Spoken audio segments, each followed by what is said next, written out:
moi pour toujours. Près de toi je veux rester. Rien ne peut nous séparer. Oh, bébé.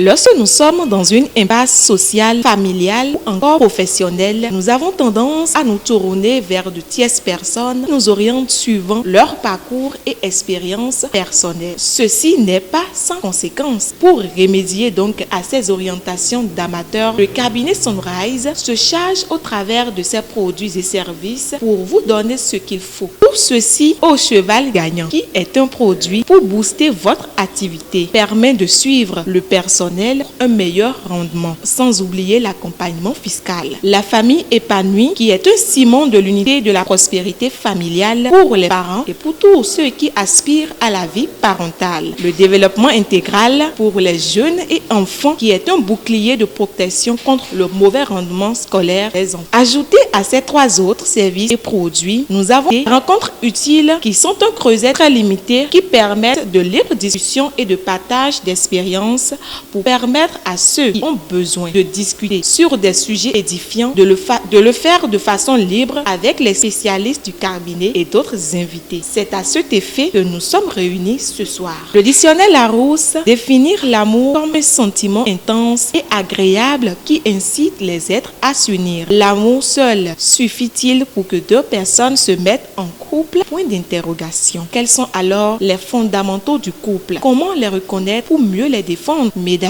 et messieurs, bienvenue donc à la 10e édition de la rencontre utile du cabinet Sunrise sur le thème comment reconnaître les fondamentaux du couple pour mieux les défendre. D'ores et déjà, pour commencer, nous allons laisser la parole à Madame Immaculée d'Almeida Nwessou, responsable marketing et communication cabinet Sunrise, pour nous introduire sur la séance de ce soir. Madame d'Almeida Nwessou Immaculée, bonsoir. Mesdames et messieurs, l'existence de l'homme n'est que par les rencontres et ce sont nos expériences, celles partagées avec ceux que nous rencontrons au cours de notre qui forment notre esprit. Ensemble ici ce soir, nous allons revisiter nos connaissances acquises sur l'amour, le couple et la vie en couple. J'ai la ferme conviction que chacun de nous quittera cette séance avec des vérités immuables pour un plein épanouissement de notre vie de couple et de famille. L'objectif que nous visons en limitant les places assises même au péril de la recherche de profit, c'est de faire de chacun de nous ici membre d'un réseau de proximité actif. Je salue au passage Madame Amoussou Spera, épouse Gandaro, pour avoir initié le réseau de la rencontre utile. Mesdames et messieurs, n'hésitez pas à poser des questions pour mieux comprendre. Soyez participatifs pour que cette séance soit non seulement unique, mais également de qualité exceptionnelle pour le bien-être de nos couples et de nos familles. Je vous remercie. Remercions très sincèrement Madame Immaculée d'Almeida Nwessou pour sa présentation enrichie. Elle nous invite d'ailleurs à participer de façon active à la séance de ce soir afin de partager encore les connaissances, les acquis que nous avons fondamentaux du couple afin de mieux les reconnaître, les défendre pour l'épanouissement des conjoints. Quand on parle d'un couple, à quoi ça fait référence? Quelle est la définition que nous pouvons donner? Je pense que le couple, c'est un homme qui s'unit à une femme, qui forme un foyer, un acte de père, d'amour, et surtout avec un but spécifique. Un couple, c'est deux personnes qui se mettent ensemble pour atteindre des objectifs. Maintenant, dans les objectifs communs, ça peut ne pas être on va faire d'enfants. On est tous d'accord. Oui. Ça peut ne pas être on va se marier. On va se marier. Voilà. On est ensemble pour se faire plaisir. Voilà. On est ensemble pour voyager. Voilà. On est ensemble pour créer des entreprises. Oui. Vous comprenez ce que je dis? Seconde interrogation, la deuxième interrogation, c'était de savoir si on pouvait parler de couple lorsque les conjoints sont en union libre. Toujours un début de quelque chose. Lorsqu'on dit se met en couple, c'est-à-dire que c'est une relation qui commence et la particularité c'est que vous vous mettez ensemble. Même ceux qui se voient ou qui habitent l'un chez soi et l'autre, ils se disent en couple. C'est pourquoi il a eu raison, le sociologue, excuse-moi. Oui, c'est ça. C'est normal que je me regarde qu'à l'autre. Je considère qu'ils sont un couple, engagement, n'est-ce pas? Et aucun projet. Je vacille un peu Mes projets, je crois que tout à l'heure, quand nous avons défini le couple, nous avons dit deux personnes qui se mettent ensemble, réaliser un objectif. Mais cet objectif, on peut le réaliser en couple libre, n'est pas tenu de remplir certaines conditionnalités qui exigent que nos objectifs soient atteints.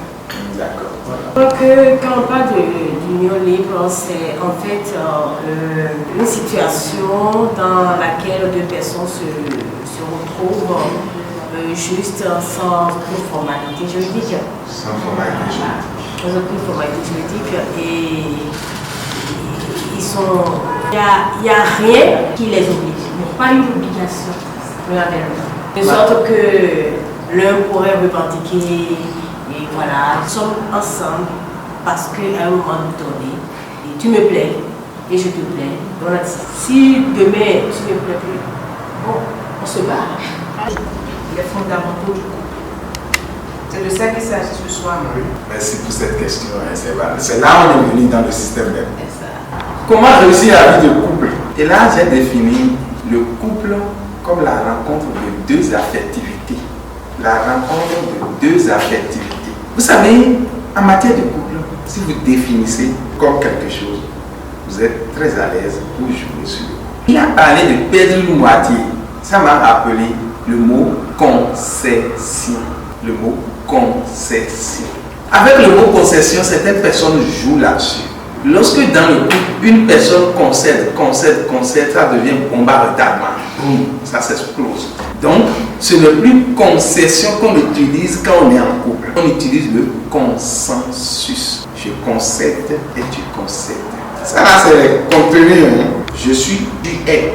Je reste ce que je suis, tu restes ce que tu es. Chacun fait pour ce qu'il doit faire. C'est le couple libre, sans engagement. Ça, nous venons de définir tout à l'heure. Quand bien même le couple est sans engagement, on ne peut pas refuser les jalousies éventuelles qui puissent arriver. Parce que, certes, c'est sans engagement, mais il faut qu'il y ait du respect. Et c'est ça qui fait qu'on dit souvent dans le couple 1 plus 1 égale 2. Tant qu'il n'a rien fait dans ta chambre, il faut laisser, il n'a qu'à continuer, puisque il n'est pas dans ce schéma. Maintenant, le couple, que ça soit 1 plus 1 égale 2, 1 plus 1 égale 1 ou 1 plus 1 égale 3, ça se fonde sur 4 C. 1. La communication. Sans la communication, rien ne peut se faire. 2. La confiance. Si vous n'avez pas confiance l'un envers l'autre, vous ne pouvez pas vous en sortir. Parce que sans la confiance, vous ne pouvez pas raconter votre absence à l'autre. C'est en racontant l'absence que vous montrez que la personne vous a manqué. Et vous pouvez lui dire, tu n'es pas là, lorsque tu n'es pas là, il y a eu telle chose. Donc la confiance. Après la confiance, il faut chercher forcément la complicité. Et c'est ça qui fait que parfois, dans un couple qui maîtrise bien ces 4 C, avec un coup d'œil comme ça, c'est réglé. Il parle même. Dernier C, c'est la créativité. Là où se trouve la passion, la créativité. Quand c'est toujours la routine, ça dort, ça s'effrite et ça casse. Il faut innover de part. Et aujourd'hui, nous sommes ici. Hier, on était ailleurs. Donc, allons à la découverte de nouvelles choses. Réfléchissons, changeons. Si dans le couple, ça devient monotone et c'est toujours la même chose, ça va s'effriter ou se casser. Alors, la question suivante est de savoir comment vivre les principes de la vie de couple pour ne pas rencontrer des difficultés ou tout simplement, est-ce facile de vivre les principes de la vie de couple sans difficulté? On le veuille ou non, on quitte un point, on revient toujours à la case départ et tout tourne toujours autour des 4 T. Lorsqu'il y a la maîtrise des 4 T, encore qu'un cri français décède des 4 T, ce qui est sûr, on finit toujours par trouver une formule. Parce que tout tourne autour de la communication. Lorsque la communication est réussie, on peut se dire on a pu essayer quelque chose. Lorsqu'il n'y a pas le dialogue, donc il y a quelque chose il y a toujours quelque chose qui détruit. Si au départ on se connaît, on s'étudie, il n'y a pas de raison pour communiquer. Et à partir de cette communication, de la connaissance, il faut que la confiance s'installe. Sans la confiance, je ne crois pas qu'il y ait franchement de problème. S'il y a la confiance, il n'y a pas de problème. S'il n'y a pas la confiance, il ne faut pas espérer. Pourquoi la confiance? Pourquoi parfois on manque de confiance? On manque de confiance simplement à cause de la loyauté.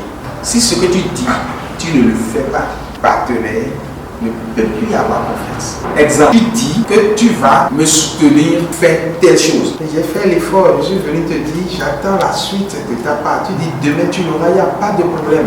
Demain tu n'as pas trouvé, tu ne m'as même pas appelé pour me dire que tu n'as pas pu. Tu viens, on mange et tu n'en parles même pas. Vous voulez que le partenaire ait confiance? Le partenaire t'a confié un dossier et tu n'as pas fini le dossier ou bien tu n'as pas fini peut-être ce qu'il a dit je vais faire.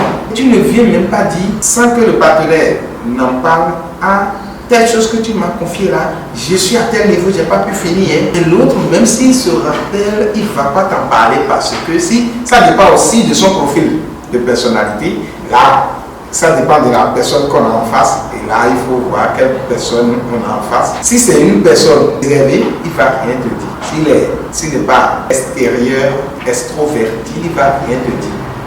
Et tu vas constater simplement qu'il va changer de comportement et tu vas subir les dégâts.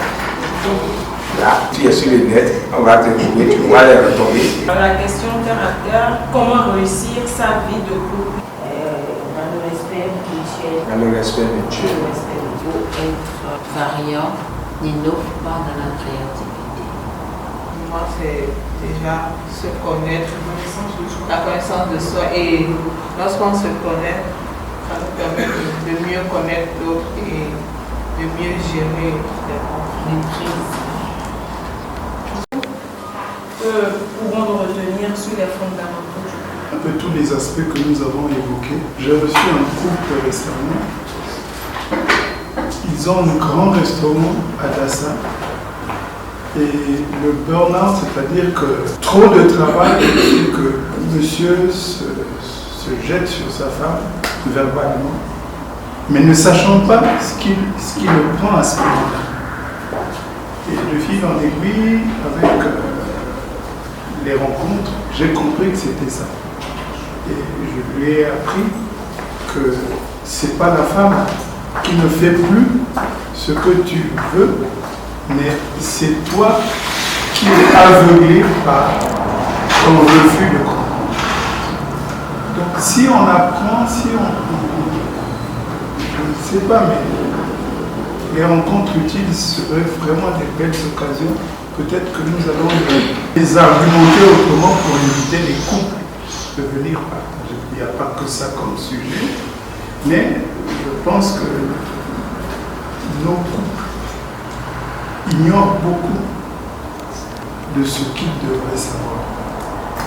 Merci papa. La vie en résumé se pose sur des projets personnels et des projets de couple.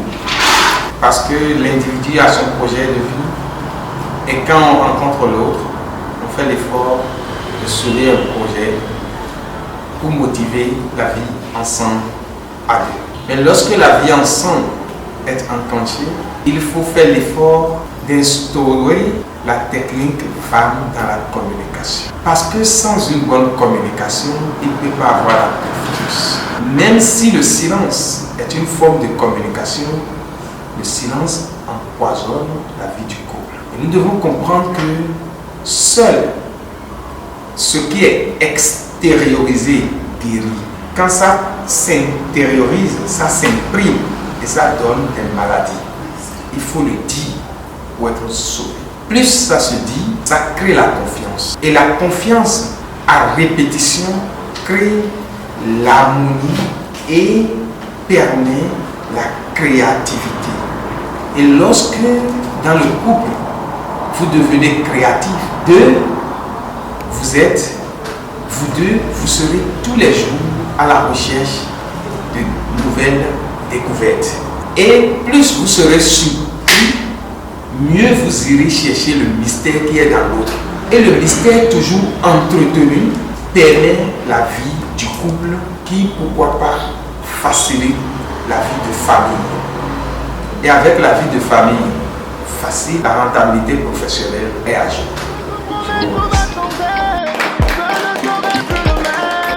Je te donnerai de l'amour plus que l'amour. Si t'as des mots, dis comme y'en a trop. Sans te mentir, ouais, nous prenons nos marchés. Ouais, nous prenons nos marchés. Amour, je t'aime trop. C'est pas des mots, les femmes y'en a trop.